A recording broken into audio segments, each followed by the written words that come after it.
Hi, I'm Peter Ashenden, and I'm a person who's been diagnosed with a mental health issue. That diagnosis has been for a significant period of time, but I think it's important to go back a little bit further before the diagnosis to explain what were some of the steps that led up to that. I lived in a home like every other home in the neighborhood, looked just like every home in the outline, manicured lawn, front door, garage, the whole routine. And but until you opened that front door, you never knew what was going to happen. There were some horrible incidents. Alcoholism riddled the home with problems. It was a very, very difficult time. My father was the alcoholic for the first 20 years of the marriage and became a dry drunk with no treatment. My mother picked up alcohol at that point, and there were times where I picked up my mother off of the floor, passed out from drinking. There was one time I put a fire out in a chair that she was sitting in because she had dropped a cigarette, was burning the chair. And I believe that dysfunction led to some very, very interesting outcomes. There were 3 boys that were members of this family, the 3 sons. All 3 of us, at one point or another, had either incarceration issues or mental health issues, one or the other.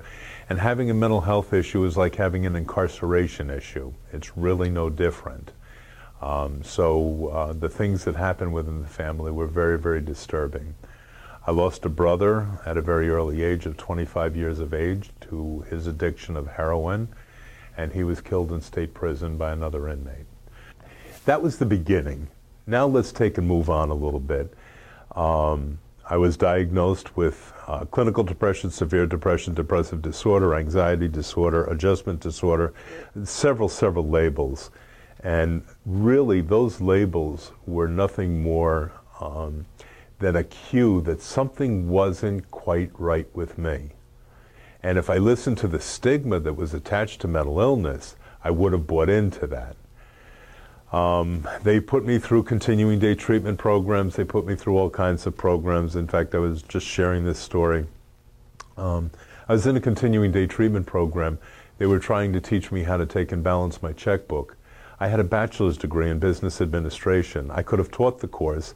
As a matter of fact, I would have done a better job of teaching the course than the person who was teaching it, because I understand they were bouncing checks on a regular basis. So apparently they didn't know much about balancing a checkbook. So those programs were not helpful. However, the turning point was when this gentleman, a family friend and acquaintance, came by my home. 2.5 hours, the man is convincing me that I needed to go to a support group. 2.5 hours, I kept telling him, get out of my house. I remember at one point I thought, if I call the police, would they remove him? Because I don't want to go to this support group. I don't want to go to what he's asking for. I don't want to be part of it. And I realized when I went to pick up the phone, every time I had any kind of an encounter with the police, I was the one that got arrested. So I said, they're probably not going to take him out of the house, and they're probably going to wind up carting me away in handcuffs. So I said, well, I have no choice. And I told him, I'm taking my own car to the group. And I'm going to leave whenever I feel uncomfortable and want to leave. My chair was halfway out the door. That's as far as I could make it into the room. I couldn't make eye contact with anybody. I couldn't talk to anybody. I sat with my hands on the chair, sweating. But I heard people talking about things that I wanted.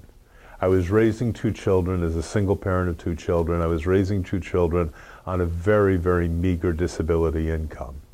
And trying to support 2 children on that was absolutely impossible. And my goal was I wanted employment. I needed to bring more money into the house so that the family could survive. Yet the system kept telling me, you'll never be able to work. You're not capable of working. If we can get you a job, no, we can't even say you could do filing or cleaning. No, you'd never be able to hold a job.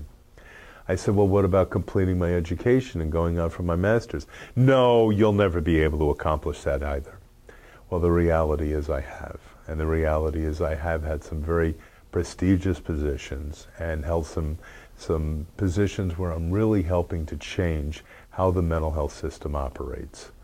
the introduction to really working in the consumer movement, after I got my voice back in the peer support groups, and that's where I got my voice back. That's where you learn how you can cope with this, how you can deal with this, and how you can make the accomplishments that you want to accomplish and do the things that you want to do. I was offered a job at an organization called People Incorporated, and it was scary as all get out, one of my first positions after having been diagnosed.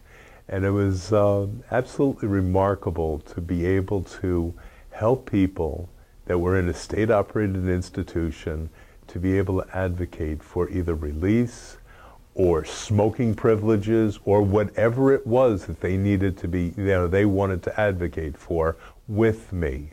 I didn't advocate for them, we advocated together. And that's the important cue there, is advocating together. It was a great position. I moved on from there and had the opportunity of taking and joining a wonderful organization as the executive director of Mental Health Empowerment Project. And there I was able to take and impact how thousands of people were receiving services. The next step from there, which I was in that position for 12 years, was I was asked to become the CEO of DBSA, Depression Bipolar Support Alliance, where I was able to impact how 5 million people were receiving services. And it's unbelievable how you can adapt to that environment and help that environment when you're passionate about what's going on with you. From there, I now work for United Healthcare, Optum Behavioral Health Solutions, and I'm able to impact how 85 million people are receiving services.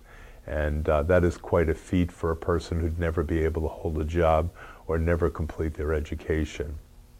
So as we move forward, there's many things that we need to consider. We need to make sure that we have enough support groups for people to attend so that they can see individuals that are achieving their goals and they can find that path to how they can achieve their goals. We need to have a system that understands that it's about the person's needs, not the system needs. It's not about system needs. I frequently say the DSM-5 is nothing more than a financial document of what you can take and attribute what monies to for what illness. I know people that within one day had 3 different diagnoses from 3 different psychiatrists and 3 different treatment plans, which makes absolutely no sense at all. Is that a science? Doesn't sound much like a science to me. I think it's something that we really need to look at and say, let's help people achieve their goals. Let's help people find their path to wellness and recovery. Let's help them to build resiliency so that when we have those setbacks that we have, we're able to take and do something about it. I'm considered a national leader. I don't like that title. I don't like any of that stuff. What I realized, I just went through a very tough winter in Chicago this past year. And what I realized is how vulnerable I still am. I still have to work a program each and every day. I still have to go to support groups. But yet I can take and get up in front of a group of 1,000 people and tell them how they can manage their life. Well, you know what? I still need to manage my life. And I still needed to manage my recovery, and I still need to build my resiliency skills so that I am not ever hospitalized again. I think I mentioned before, my last hospitalization was in 1985, and that will be my last hospitalization.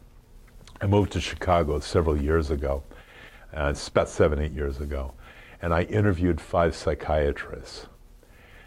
What an interesting experience that was. The first 4 psychiatrists gave me the typical 15-minute session, and I said to them, if I started to really have some serious problems, would you hospitalize me?